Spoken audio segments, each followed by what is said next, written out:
Sessions వచ్చాడు అధ్యక్ష, question ఏమి అడిగారో ప్రజలకు తెలియదు అధ్యక్ష. మనకంటే హౌస్ లో క్వశ్చన్ పేపర్ ఉంటారు కాబట్టి అదేమో డిస్ప్లే చేస్తా కుదిరితే బెటర్ అధ్యక్ష. అదే సమస్య ఎంత ఇది నేను డిసిసిబి చైర్మన్ చేశాను అధ్యక్ష, నేనే ఈ కంప్లైంట్ పెట్టాను అధ్యక్ష.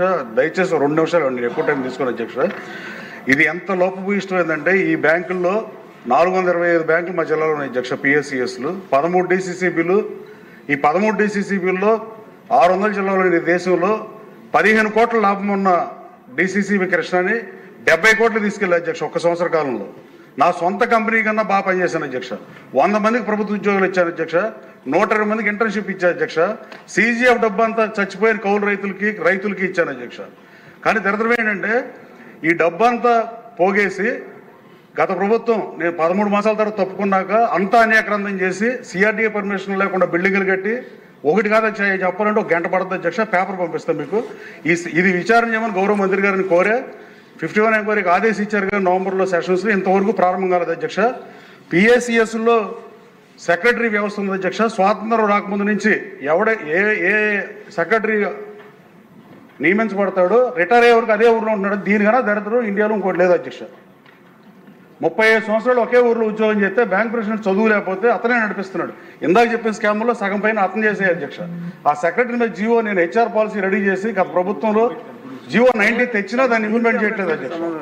ఇంకోటి అధ్యక్ష, ఆప్కా వాళ్ళు ప్రతి జిల్లాలో డిసిసిబి చేసే వ్యాపారంలోనే వీళ్ళు బ్రాంచ్ పెడతారు అధ్యక్ష. వచ్చి వాళ్ళు గోల్డ్ లోన్ బ్రాంచ్ పెడితే మణపురం ఫైనాన్స్, ముత్తూట్ ఫైనాన్స్ బారిన పడకుండా జనాలు కాపాడవచ్చు అధ్యక్ష. వాళ్ళు ఇదే వ్యాపారం చేస్తారు డిసిసిబిలతో. 2013లో ఆంధ్ర బ్యాంక్ని డిసిసిబి కృష్ణని పెట్టింది మహానుభావుడు భోగరాజు పట్టాభి సీతారామ గారు అధ్యక్ష. ఆయన ఏఐసిసి ప్రెసిడెంట్ కూడా పనిచేశాడు. పరోపకారం ఏదో శరీరం అటువంటి మహానుభావులు పెడితే వచ్చాయండి సార్. కాదు సార్, అయితే ఆయన 2 బ్యాంకులు ఆయనే పెడితే ఆంధ్ర బ్యాంక్ 2013లో తీసేసిన సాఫ్ట్వేర్ని ఆప్కాప్ కొనుగోలు చేసింది అధ్యక్ష. రైతుల సొమ్మును పందికొక్కలాగా ఉన్నారు అధ్యక్ష. 6 కాలం కష్టపడి రైతు సోదరుల విషయంలో కూడా ఈ జీవో నెంబర్ 90 ఇంప్లిమెంట్ చేసే ఉద్దేశం మన ప్రభుత్వానికి ఉందా లేదా? అలాగే అధ్యక్ష, డిసిసిబిల మీద కోఆపరేటివ్ బ్యాంకులు ఆ గోడౌన్లు అనేది పెద్ద స్కామ్ అధ్యక్ష. అసలు ఇవాళ పురి కట్టేవాడు ఎవడు లేడు.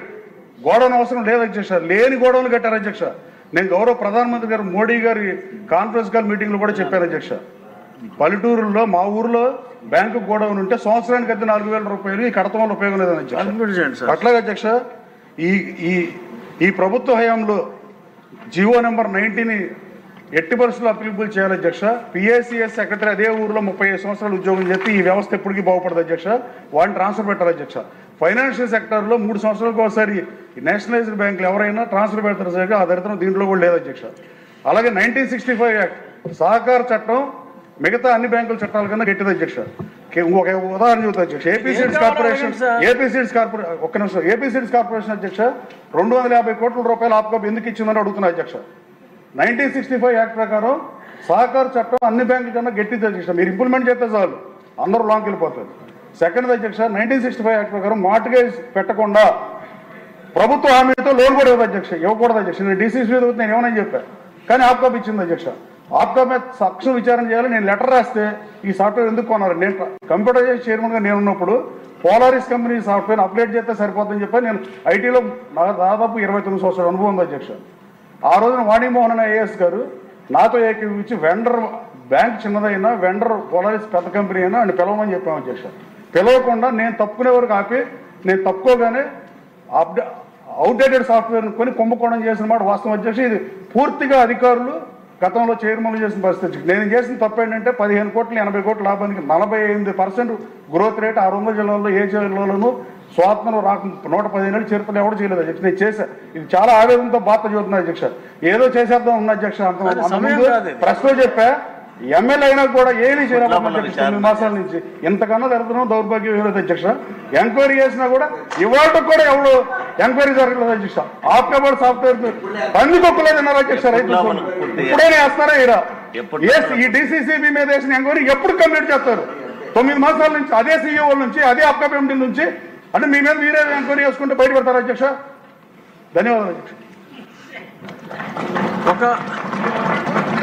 ఒక రోజు ఒక ప్రశ్న వేసిన వాళ్ళని అదే రోజు ఇంకో ప్రశ్నలో పేరున్నా సరే నేను పిలవట్లేదు. అంచేత ఎవరో అన్యత భావించకండి. ఇప్పటికే చాలా ఆలస్యమైంది. ఈరోజు ముఖ్యమంత్రి గారి 2047 మీద కూడా ఉంది కాబట్టి ఇంకా ముగించాల్సిన అవసరం ఉంది. అధ్యక్ష లేదు, ఏమీ లేదు, ఎవరో మాట్లాడొద్దు.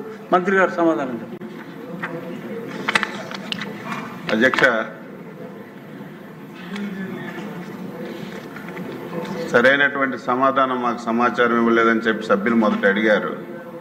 మరొకసారి శాసనసభకి 150 కాపీలు ఇంగ్లీషు తెలుగు డీటెయిల్గా నోట్ కూడా సబ్మిట్ చేశాను అధ్యక్ష, ఫర్ ఇన్ఫర్మేషన్ సభ్యులకి. అధ్యక్ష, డిసిసిబి 2019 నుంచి 24 వరకు అధ్యక్ష భారీ స్థాయిలో, చెప్పుకున్న దానికంటే ఎక్కువ స్థాయిలో అవినీతి జరిగిన మాట వాస్తవం అని చెప్పి నేను సభలో తెలియజేస్తున్నాను అధ్యక్ష. దీనికి కారణం ఏమిటంటే డిసిసిబిల్లో కానీ పిఏసిఎస్లో కానీ ఒక విధానం లేదు అధ్యక్ష. ఒక లెక్క కూడా లేకుండా ఇష్టానుసారంగా వ్యవహరించడం వల్ల ఇది జరుగుతుంది అధ్యక్ష.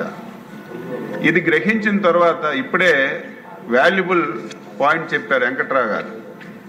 సొసైటీలో సెక్రటరీ ఎక్కడ ఉద్యోగం ప్రారంభిస్తే, మీకు రిప్లై చెప్తున్నారు, మీరు కౌరులు చెప్పండి. సెక్రటరీ ఎక్కడ ఉద్యోగం ప్రారంభిస్తే అక్కడే రిటైర్ అయ్యడం తప్ప పక్క సొసైటీకి కూడా ట్రాన్స్ఫర్ చేసినటువంటి పరిస్థితి ఇంతవరకు ఆంధ్రప్రదేశ్లో లేదు అధ్యక్ష.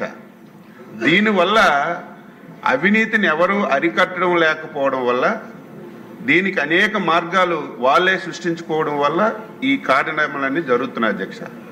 మేము వచ్చిన తర్వాత ఒక జీవో ఇచ్చి సెక్రటరీస్ని డిసిసిబిల్ని అందరినీ ట్రాన్స్ఫర్ చేయాలని చెప్పి ఒక స్పష్టమైన హెచ్ఆర్ పాలసీ తీసుకొని జీవో ఇచ్చి అమలు చేయడానికి ముందుకెళ్ళాం అధ్యక్ష.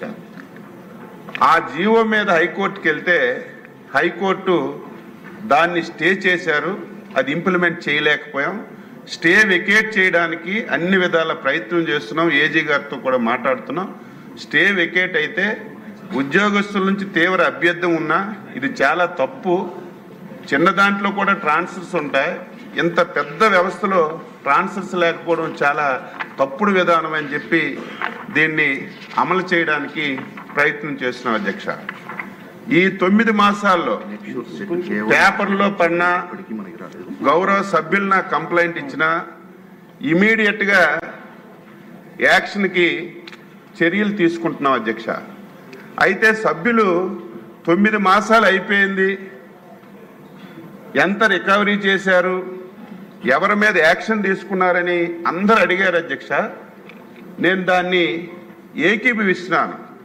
కానీ ఒక ఎమ్మెల్యే కానీ లేకపోతే పేపర్లో కానీ వచ్చిన ఇష్యూ మీద ఇమీడియట్గా నేను యాక్షన్ తీసుకొని చర్యలు ప్రారంభిస్తే దాని మీద ఇమీడియట్గా కోర్టుకు వెళ్తున్నారు అధ్యక్ష. కోర్టుకు వెళ్తే కోర్టు ఇమీడియట్గా స్టే చేస్తుంది, మొత్తం మన చేతులన్నీ కట్టేయడం అయిపోతుంది. స్టేలో ఏం చెప్తున్నారు, మీరు ప్రొసీజర్ ఫాలో అవ్వడం లేదు, ఎవరో చెప్పిన దాని మీద ఇమీడియట్గా యాక్షన్ తీసుకొని చర్యలు తీసుకుంటున్నారు, దీనివల్ల మేము స్టే చేయవలసి వస్తుందని చెప్పి స్పష్టంగా హైకోర్టు నుంచి కూడా మాకు వచ్చాయి అధ్యక్ష. అందుకే చేస్తాం, చేసిందైనా ఒక పద్ధతి ప్రకారం, ఏదో ఇప్పటికిప్పుడే నిర్ణయాలు తీసుకొని ఏదో అమలు చేస్తే ఫలితాలు మనకు రావటం లేదు. అందుకే స్పష్టంగా ఏవైతే ఈరోజు సభ్యులు చెప్పారో నేను నోట్ ఇచ్చాను, మళ్ళీ చదవమంటే చదువుతాను. ప్రతి దాని మీద కూడా ఒక ప్రొసీజర్ ప్రకారం ముందు ఆఫీసర్స్తో ఒక ఎంక్వైరీ ప్రిలిమినరీగా వేస్తున్నాం అధ్యక్ష. ఎంక్వైరీ రిపోర్ట్ కూడా ఇమీడియట్గా తెప్పించుకున్నాం. ఈరోజు సభ్యులు చెప్పిన ప్రతి దాని మీద ఎంక్వైరీ రిపోర్ట్ వచ్చింది.